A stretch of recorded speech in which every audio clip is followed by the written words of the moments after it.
have decided to bring our rice to the filling station is that we don't have a floor, we don't have a place to dry, we don't have a floor.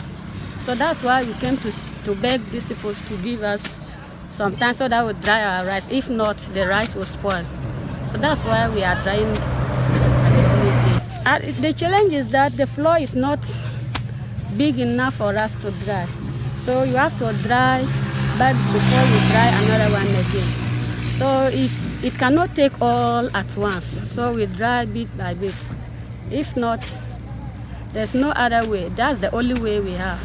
Actually, the rain is disturbing us, and because you cannot dry one day and take and bag it one day. We have to take. It has to take about 3 days before you can bag it. So at times you will dry 2 days, and if the rain to come and fall on this rice again, it will spoil. So at times when the rain is coming, you have to gather it and cover with tarpaulins. What we want the government to do is to help us to get a place where we'll be drying our rice, and if possible, we can get a warehouse so that at times we can keep our rice there, store our rice there for some time. I actually get my rice from Fimbisi. Majority of the rice I get from Fimbisi. But it takes just a month. Then afterwards, we have to come back to Nobrongo and continue our purchasing from the ICON projects. We face a lot of challenges. One of them is how to even get the rice. We need money. The rice business is capital intensive.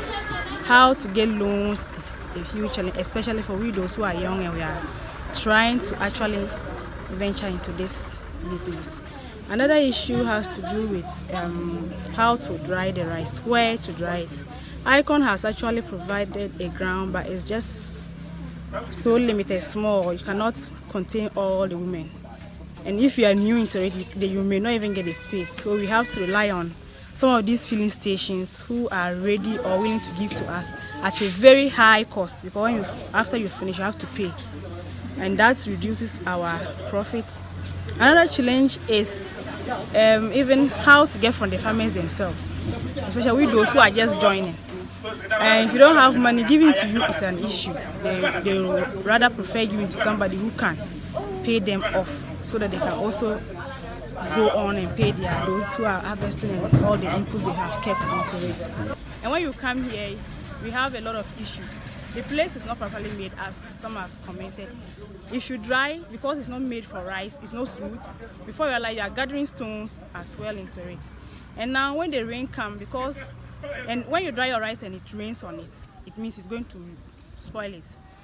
If we're having an appropriate place, when it's coming, you have a way of covering or shielding your rice from being destroyed by the rain. I think the government, if they are able to get a place, a land, just to make it cemented very nicely for us to dry, with a nearby maybe a storage place, so that in case we bring it, we can actually move them in and they are secured. If there's rain, we have a facility that we can cover our rice and it will not spoil.